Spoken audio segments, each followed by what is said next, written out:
is what I hear coming from some of my colleagues are more of the politics than the true facts. So crude oil and natural gas prices are primarily determined by global markets and international events, which is why American families are hurting right now in Nevada and across the country under these high energy prices.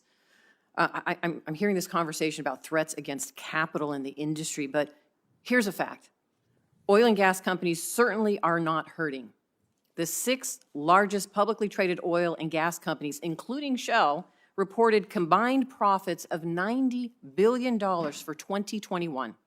And on top of that, the oil and gas industry already receives an estimated $3.1 billion in taxpayer subsidies each year.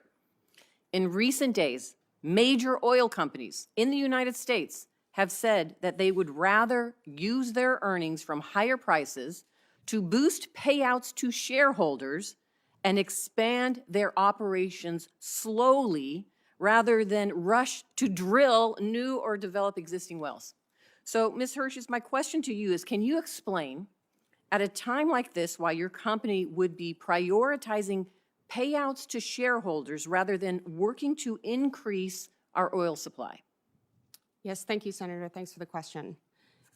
At this time, I think it's important that we continue to proceed to increase all of the energy sources that we have.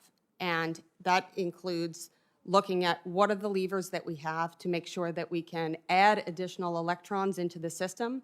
Because when we add electrons, we displace... Thank you. I only have so much time. But my question is this, directly. Why are you prioritizing your payouts to your shareholders instead of working to increase the oil supply? Let me ask you this. Would your company be willing to forego paying out dividends to pass along that relief to consumers who are seeing high prices in my state and across the country? Yeah, so the prices are something that we do not control. I think that you said that yourself. The way in which we prioritize... So you would not be willing to pass off your dividends to consumers who are hurting right now? We are committed to continue to invest and make sure that our production does not decline. All right, I've only got so much time, so let me move on here because I didn't get an answer to my question. Let me just say this. It is false to lay blame on the Biden administration's energy policies as the cost and the cause for the high gas prices that currently facing Americans right now. And I see some heads nodding here. That's absolutely right. In fact, the data that I have, and please tell me if this is incorrect, the BLM under the Biden administration has approved more permits to drill last year than it did in the first 3 years of the Trump administration. And oil production on federal public lands is higher now than at any point since at least 2003.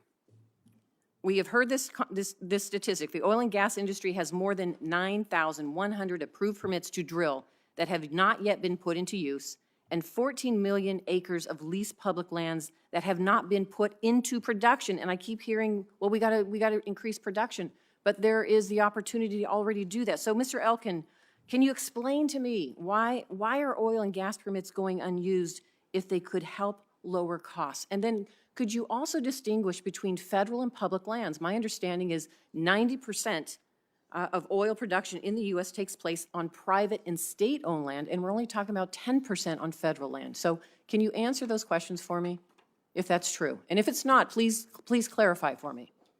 Senator, I do not have a different understanding of the current ratio of federal to non-federal lands, but I think it is really important that we take a look at 2 things here. One is the financial discipline, has come from Wall Street, from investors that are putting capital into these companies. John Hess, the chairman of Hess Petroleum, was quoted as saying earlier this week at CERAWeek, investors have been telling oil companies not to invest so much. Well, this is a crisis. We should be investing more as an industry. We've had 5 years of underinvestment, and we're paying for it now. I do stress the 5 years. And explain that. Put that in public. 5 years of underinvestment in what? In new drills, in new sites, right? New upstream drilling, yes. That's right. So the oil companies have been listening to Wall Street, right, and not actually investing in new drilling sites. The investors keep them alive. So from that perspective, that is understandable. I also think it's important to note that the price increases that one has seen in the last year also reflect the massive swing in economic activity as we recover after COVID. So this is a really important thing to keep in mind as a backdrop to retail prices. So let me ask you, and this is my final question, because this is why this is just driving, I think it's just a false narrative that somehow this administration is responsible. You just said for the last 5 years, they have been underinvesting. And so is it true investment in new wells has dropped more than 60%? That's nearly 25% just as the COVID virus hit. And so now they're trying to play catch up. Is that correct? Look, it is only natural. Based on the demand. It's only natural that oil companies reduced their production when demand cratered, and demand did crater. So I think as an economic matter, that only makes sense. It's pretty tough for American consumers now to be looking at the prices that we're seeing today. That's really hard stuff. But the fact that the production went down when it did in 2020 should not surprise us. Right, and that was prior to this current administration, correct? Yes, ma'am. Thank